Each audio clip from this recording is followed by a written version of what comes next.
Shalom, salam podcast M116 Mazmur pasal 1 ayat 1 sampai ke 6 yang menjadi dasar podcast ini agar hidup kita makin baik dan makin benar di hadapan Tuhan.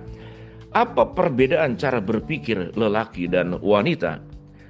Mari kita belajar. Selain dari penampilan fisik, laki-laki dan perempuan diyakini juga memiliki sejumlah perbedaan dalam cara berpikir. Bagaimana fenomena tersebut bisa terjadi? Mari kita belajar bersama-sama. Benarkah laki-laki dan perempuan memiliki perbedaan dalam cara berpikir? Perbedaan cara berpikir antara laki-laki dan perempuan kerap menimbulkan perbedaan dalam bertindak. Namun sebenarnya sampai saat ini belum ditemukan penyebab secara pasti mengapa kondisi tersebut kerap terjadi.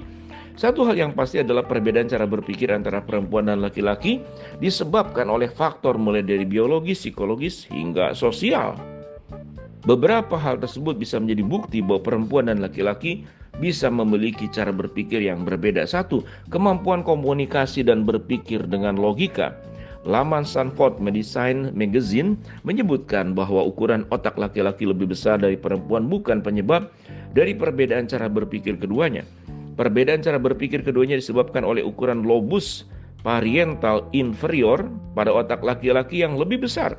Bagian otak ini berkaitan dengan kemampuan berpikir secara logis.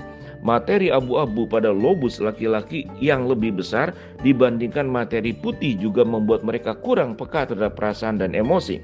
Sementara itu, dominasi materi putih dalam otak perempuan membuat mereka lebih unggul dalam kemampuan berbahasa. Pasalnya, materi putih itu bertugas dalam pengelolaan informasi yang diterima otak. Yang kedua, faktor sosial, stereotip atau penilaian masyarakat yang berbeda pada perempuan dan laki-laki juga memiliki peranan besar dalam membentuk pemikiran keduanya. Terlebih stereotip tersebut sudah ada sejak kecil, tepat saat berpikir seseorang mulai terbentuk. Perlakuan berbeda yang didapatkan dari laki-laki dan perempuan dari lingkungan juga berpengaruh dalam pembentukan cara berpikir. Namun itu juga berarti bahwa dua orang dengan jenis kelamin yang sama tetapi tumbuh dalam lingkungan yang berbeda bisa memiliki cara berpikir juga yang berbeda. 3. Susunan hormon.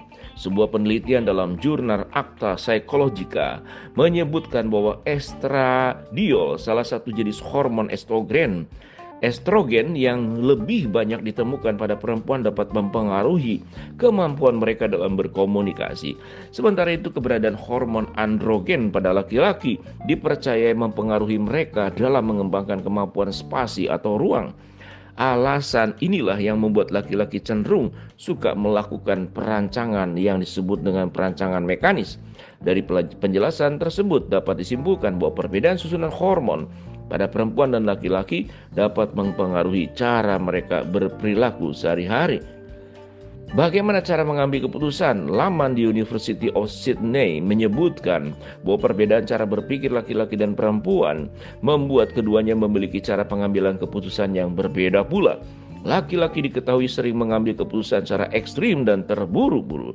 Ini mungkin karena laki-laki berpikir secara lebih praktis sehingga hanya menilai dari apa yang mereka hadapi. Sementara itu perempuan dikenal membutuhkan lebih banyak waktu untuk membuat keputusan, bukan karena alasan emosional. Ini lantaran mereka akan memikirkan berbagai konsekuensi dari keputusan yang dibuatnya. 5. Kemampuan negosiasi. Berdasarkan sebuah penelitian yang diterbitkan oleh universitas tertentu, kemampuan negosiasi seorang sejalan dengan kemampuan komunikasinya. Dari situ dapat disimpulkan bahwa perempuan cenderung memiliki kemampuan negosiasi yang lebih baik dari laki-laki.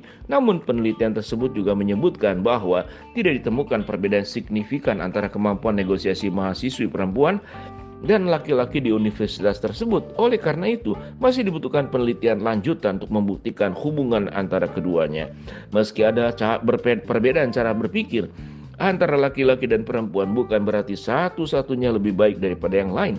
Terlebih perbedaan cara berpikir itu juga bisa dipengaruhi oleh faktor sosial dan lingkungan. Ini berarti setiap orang, bahkan dengan jenis kelamin yang sama, yang bisa memiliki cara berpikir juga yang berbeda. Sampai di sini sahabat podcast M116.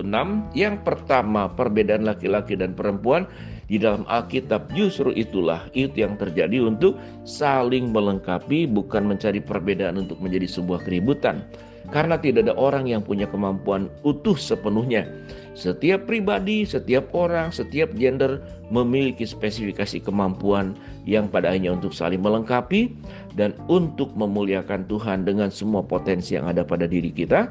Semoga penjelasan perbedaan laki-laki dan perempuan untuk bisa saling mengerti, bukan untuk saling menyalahkan, untuk saling berkoordinasi seperti pasal yang kait-mengait, membentuk gambar yang indah dari gambar yang sudah disiapkan oleh pasal tersebut.